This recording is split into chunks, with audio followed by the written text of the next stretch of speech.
June 25, 1996. Tehran, Saudi Arabia is one of the hottest places on earth. Temperatures that summer regularly exceeded 110 degrees Fahrenheit, with spikes of over 120. So hot that the American airmen stationed there wouldn't dare try to work out during the day. They waited until after dark when the searing sun gave way to something barely tolerable. The base had just gotten a new gym, a rare luxury for the desert. That was the excitement of the day, a space to train, to sweat, to forget for the moment that they were stationed in one of the hottest, most volatile places on earth. The Khobar Towers, a cluster of beige high-rises near the base, housed hundreds of U.S. Air Force personnel stationed in Saudi Arabia during that turbulent time period after the Gulf War. That night, one of those buildings was about to become the epicenter of one of the largest terrorist bombings ever directed at American forces overseas. Out past the perimeter fence, a sewage truck was idling. Too long, too quiet. Spotted by American security officers, the frantic calls to evacuate the building began fast. Captain Christopher J. Adams, off duty that night, got the word and began sounding the alarms. Chris Adams had spent his life protecting others.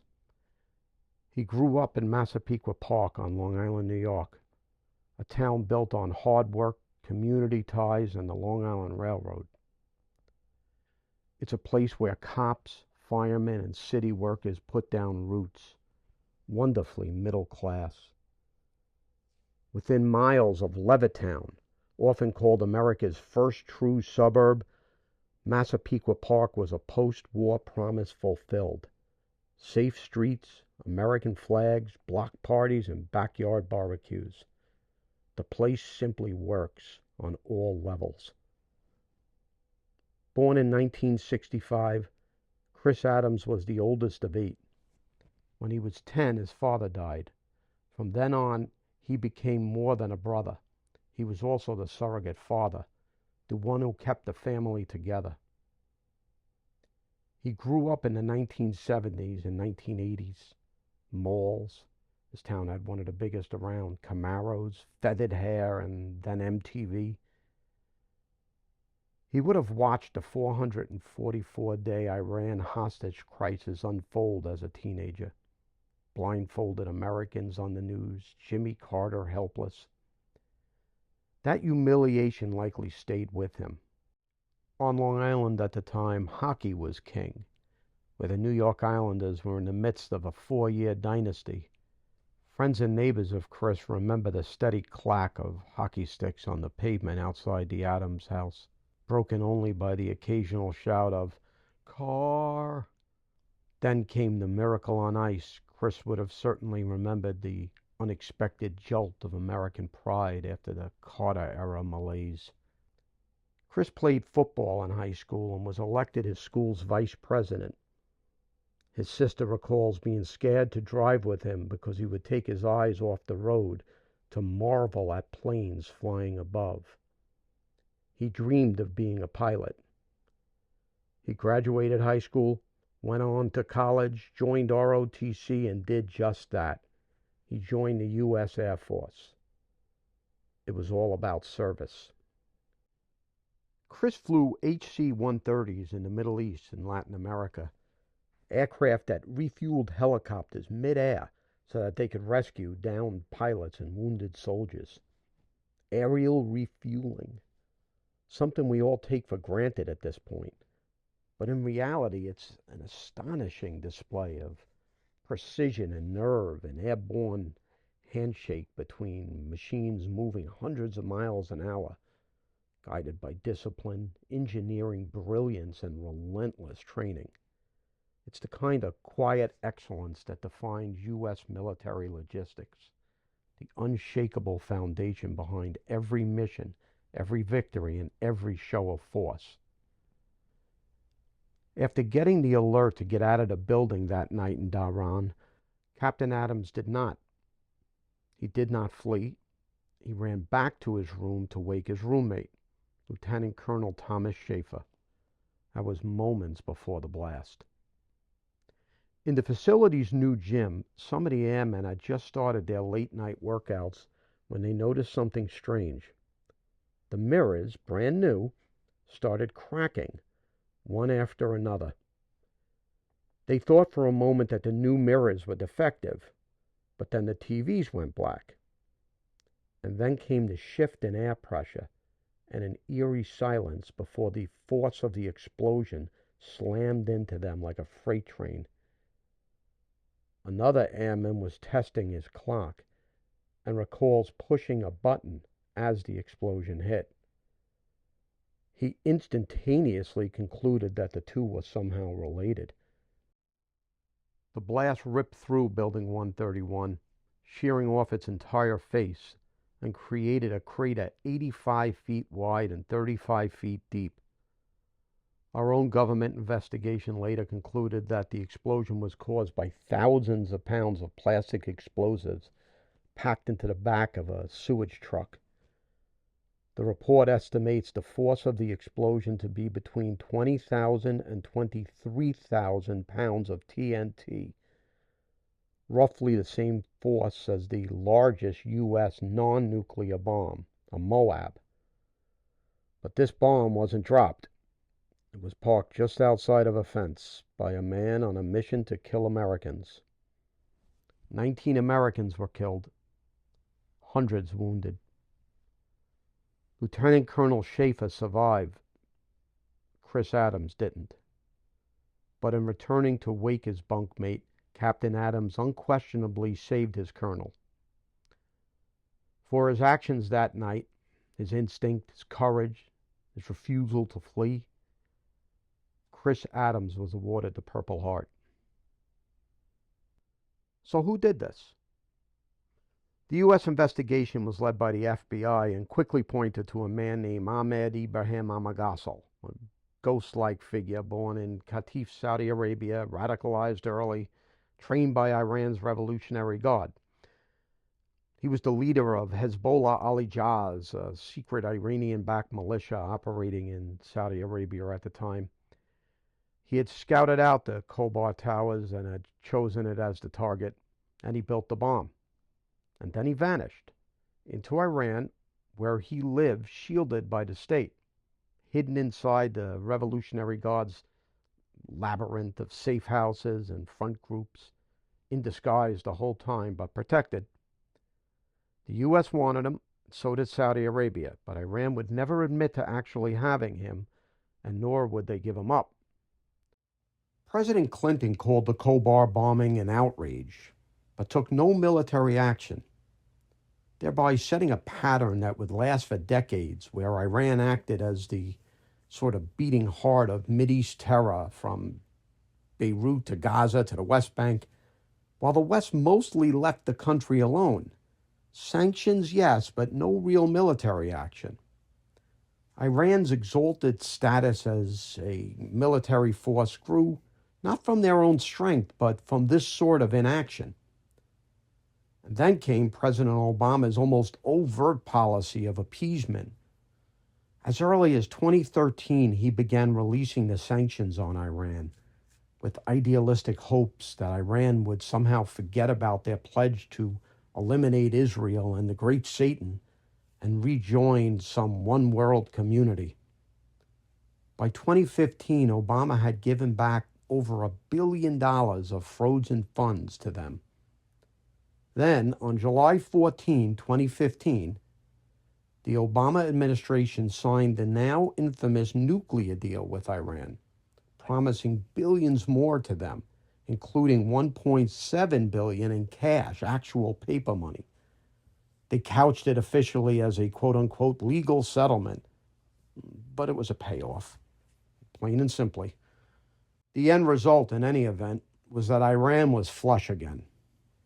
3 weeks after that nuclear deal was signed, 3 weeks, on August 6, 2015, a private plane touched down in Beirut, Lebanon.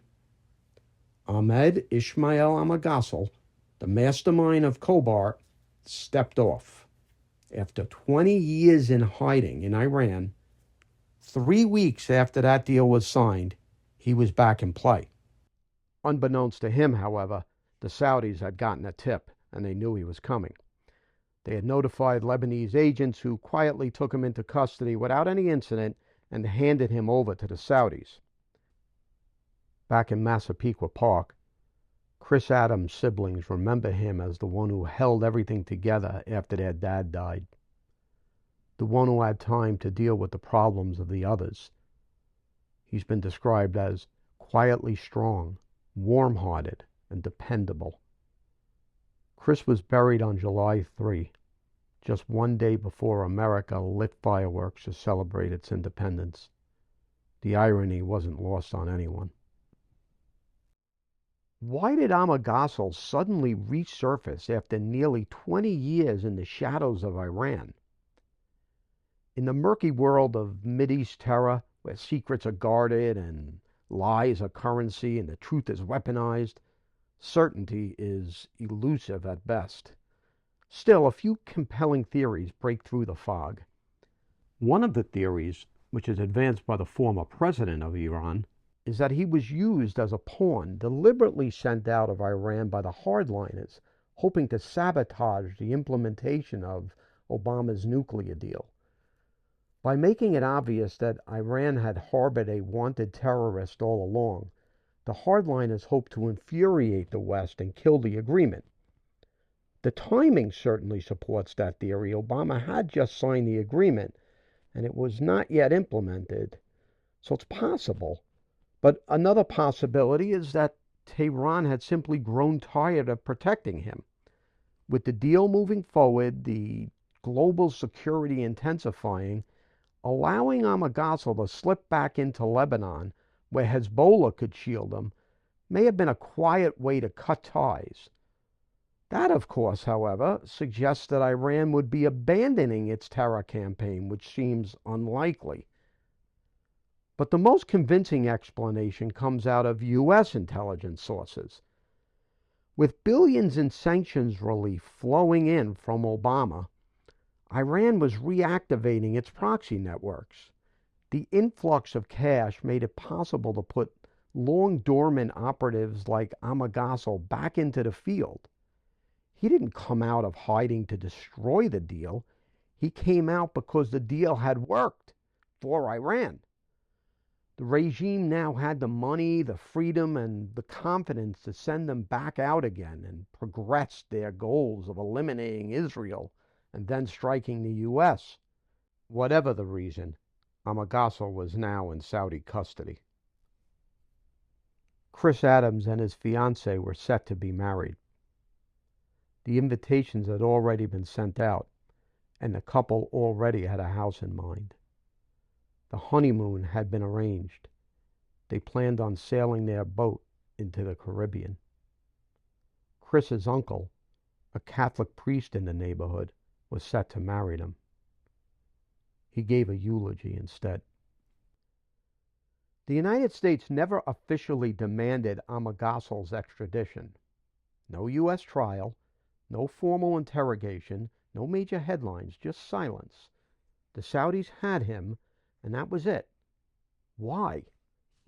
Again, we may never know the exact calculus, but a few factors seem clear. In his definitive book on the Khobar incident, Air Force historian Perry Jameson notes that the Saudis were far from cooperative in the early stages of the investigation. They insisted the bombing was the work of Saudi dissidents and denied any involvement by Iran. They also made it clear to the U.S. that they would never turn over the suspects, stating flatly that, quote, no entity has the right to try or investigate any crimes occurring on Saudi lands, end quote.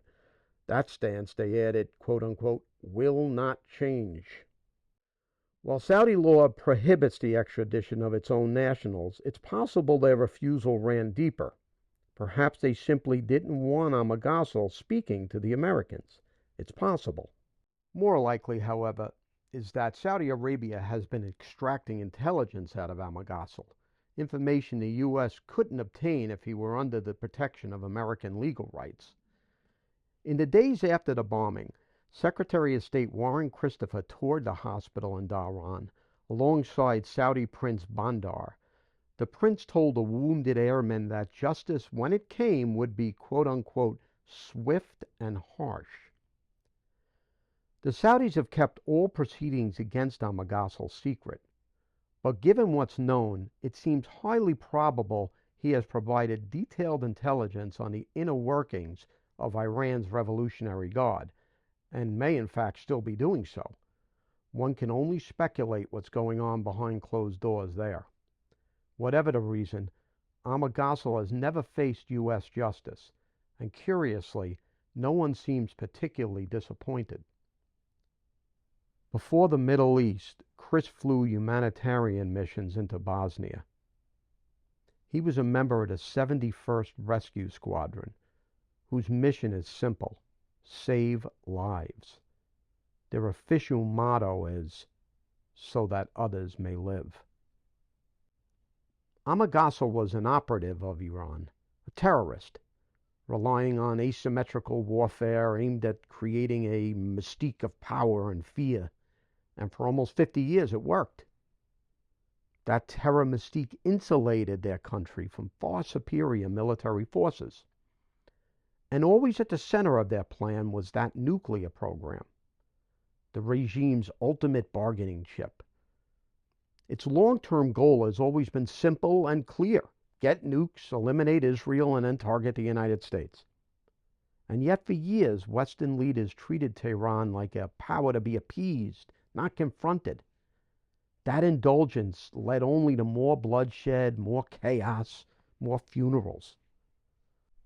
But then yesterday, June 21st, 2025, everything changed. In what may prove to be the most consequential strike in a generation, American B-2 bombers and submarines hit Iran's three most critical nuclear sites. Bunker busters and Tomahawk missiles leveled the infrastructure at these facilities. It was the largest B-2 strike in U.S. history, with the planes flying 18 hours to reach their targets. Refueled repeatedly along the way, it was a precise, globe-spanning blow that left Iran's enrichment program in ruins. Military analysts called the entire operation simply spectacular. This wasn't symbolic, it was decisive. Iran had crossed the line, inching too close to weapons-grade uranium, and the U.S. responded.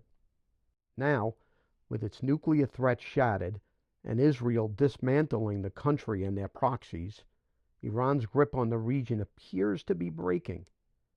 While the world waits to see the fallout from yesterday's events, for the first time in decades, real peace, through real strength, feels within reach. A few weeks ago, in the beginning of June, the U.S. News and World Report released its annual survey of the best places to live in New York State.